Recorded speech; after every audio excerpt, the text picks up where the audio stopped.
में से हिंदी, अंग्रेजी और उर्दू शब्दों को छांटकर लिखिए। चौक, एवज, मुसीबत, रौब, क्लास, खबर, ख्याल, मॉनिटर, अन्याय, दखल, डेस्क, सुर, बाकायदा, अलार्म, ताज्जुब, परीक्षा, इंस्पेक्टर, टर्मिनल, दया, लैंप, परलोक। अब इनको हमें हिंदी, अंग्रेजी और उर्दू शब्द अलग अलग बनाने हैं। देखो, अब चौक किस में आया? अंग्रेजी में।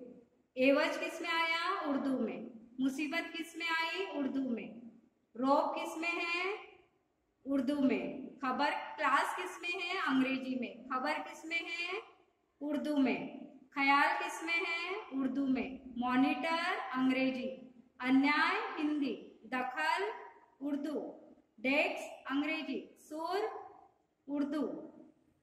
बाकायदा उर्दू। अलार्म अंग्रेजी। ताज्जुब उर्दू।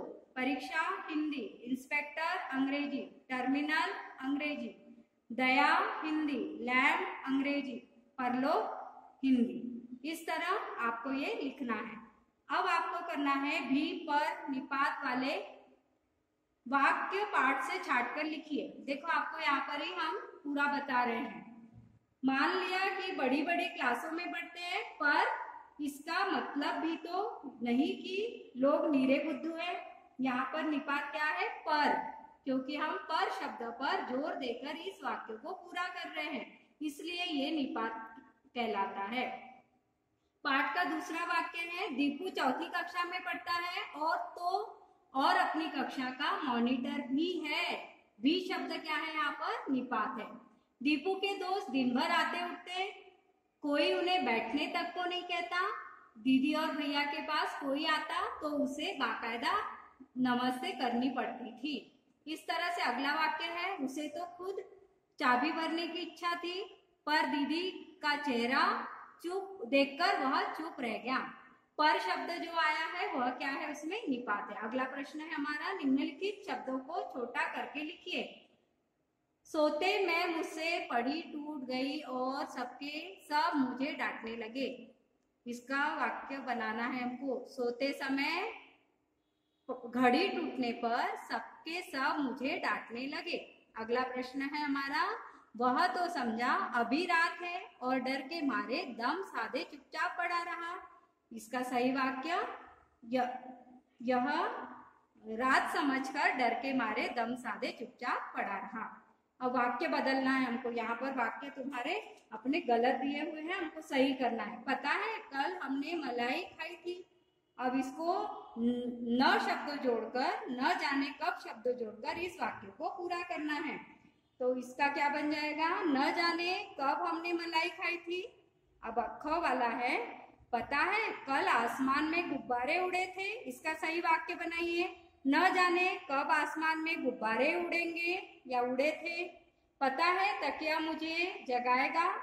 न जाने तकिया कब मुझे जगाएगा। घ वाला है, पता है पापा मम्मी मुझे समझ पाएंगे। इसको न लगाकर बनाइए। न जाने कब पापा मम्मी मुझे समझ पाएंगे।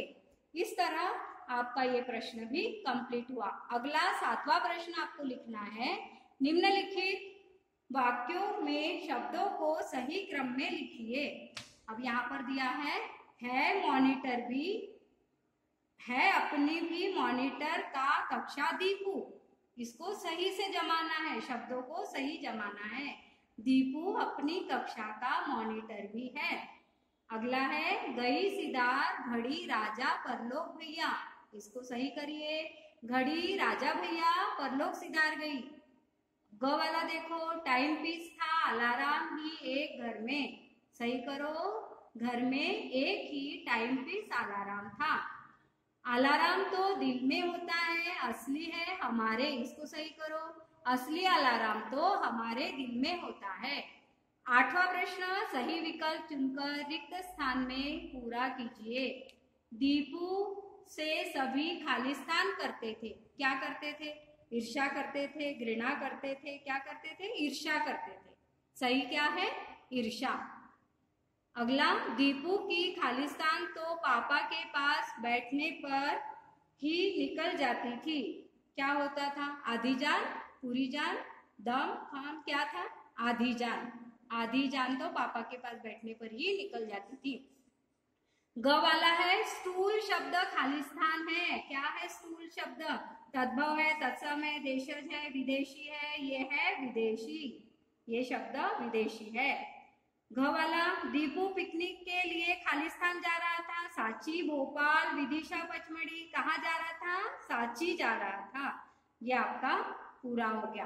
अब ये प्रश्नों के उत्तर आपको लिखना है।